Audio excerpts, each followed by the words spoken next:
People need to feel seen, heard, and connected, not necessarily appraised all the time. Your appraisals are once a year.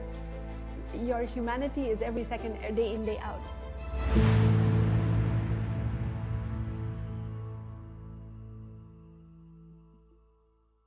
Hello and welcome to Anchored Echoes, a brand new segment on Entrepreneur Middle East where we try to delve a little deeper into the intricacies of the entrepreneurial mindset. I'm your host Aalia, and as always, I will begin with a disclaimer. This is not a podcast. The intention behind these episodes is for them to simply be short visual supplements to the features and stories I get to pen down on some of the most established and successful entrepreneurs in the UAE and the wider Middle East region. So as always, before you tune into the episode, please make sure that you read the written feature on our guest today using the link below or above, depending on where you are watching this. And with that, it is my absolute pleasure and honor to introduce you to our guest today, Halima Jumani, CEO of Kibsons, a brand that I feel really doesn't need much of an introduction. Halima, thank you very much for joining me today. Thank you very much, and welcome to Kibsons. I'm so honored and so happy to be here. It's been a pleasure. Halima, just to start off this conversation, I think let's delve into something we all can, use a little bit of help with, which is mental health wellness and taking care of it better. As a certified great place to work, Kibsons has perhaps already received a big validation in terms of its commitment to employee wellness and health. But I want to pick your brains a little bit on what exactly makes a company a great place to work. And I say this because I'm sure there are a lot of startup founders viewing this, hopefully some established managers as well. So I want to have you pick out, please, 3 factors that can help business leaders enable a better and more positive shift in terms of employee mental health and wellness. Okay, thank you. So mental health is truly an important topic. And as a family business, I think over years we have been authentic and true to our commitment to empathy, whether it is for suppliers, whether it is for employees or our customers. We care about humans. They are not numbers for us on a spreadsheet. And that's the whole context of this being a family business, right? We are people-oriented, we are results-oriented. We started with a team of 30. Now we have 1,500. So the real challenge for us has been, how do we create that same atmosphere, environment, connection, engagement at the workplace for 1,500 people as though there were 30. So if you look at the office environment here, it is designed to be an open space. If you look at my office, it is not curtailed behind doors. It's an open office. People walk in all the time. They are sometimes marveled by how we can have such a flat structure in the white collar space, and everybody gets to connect, talk, learn, be inspired, motivated, resolve problems. But that's who we are as a culture. So the fact that mental health is not something you can achieve by going to one session with a therapist, it actually begins with understanding who you are as a person. And then allow yourself to be a fit in an organization where you naturally can add value to them and blossom as a person first. So I think the mentality for us has been people development, finding the right fit. If I think someone is not fit for a particular job, regardless of how amazing they are, we try not to bring them on board, right? We try and bring people on board who have the right attitude, who have the right skill set, where they can thrive as individuals first. So therefore, that is the first step to mental health. You are in a happy space. Yeah. The second step is to continue that with ongoing conversations, connections, clarity. People who are intelligent, they wish to have clarity. Why am I here? Where am I going? What's the end goal? What's the purpose? So to bring a set of 200 people together in the senior leadership team and their departments towards a shared vision. That's the real challenge of a CEO, to create a culture where everybody feels that they are contributing in a positive way and making an impact in someone's life, whether it's your customer's life, whether it's in your peer's life. We are humans wired to help others. So if you feel like you're in an organization but not connecting with others or not helping others, then you're not really going to hit that satisfaction currency, right? So to provide that space is important. We try and invest on training, development of the humans. And as a final extension of this process, what we have now offered to our staff is to discreetly provide them organizational and life coaching that we talked about earlier. So sometimes in our performance assessments, we realize that people are not doing well. But that may not necessarily be because they are not skilled enough for the job.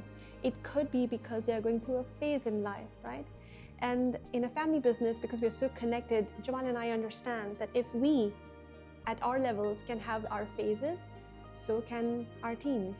So how do we support them? At our level, it is much easier to access help, but for everyone, it may not be financially accessible. So what we do is very discreetly, we offer them the option. Sometimes people say no, right? They don't understand the importance. There is still a taboo around whether having a conversation with someone about your personal issues is okay. Sometimes people think they are brave enough and they can manage it themselves, and they do not resign to that because they think, oh, I'm not mental, I don't have mental issues. But there are many who have embraced it. And honestly, keeping their professional development aside, the fact that they have personally enhanced and, just in a better mind space makes me and the head of HR super happy. I have to tell our viewers that what you've just heard from Halima right now is a very small teaser to what was discussed for our interview for the written feature. So please do make sure that you read it when this comes out. But Halima, let's move to something that a phrase called toxic positivity.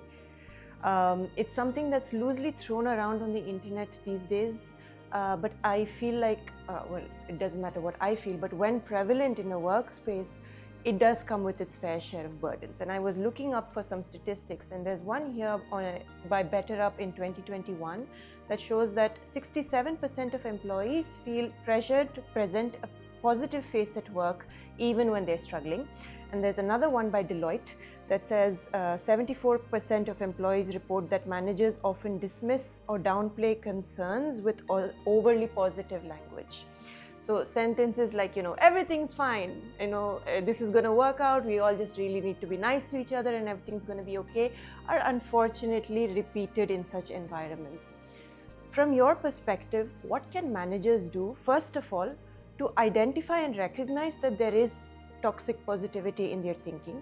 And I suppose a follow-up to that would be, what steps can they take to weed out such practices in the company culture? So it's important to understand where this stems from.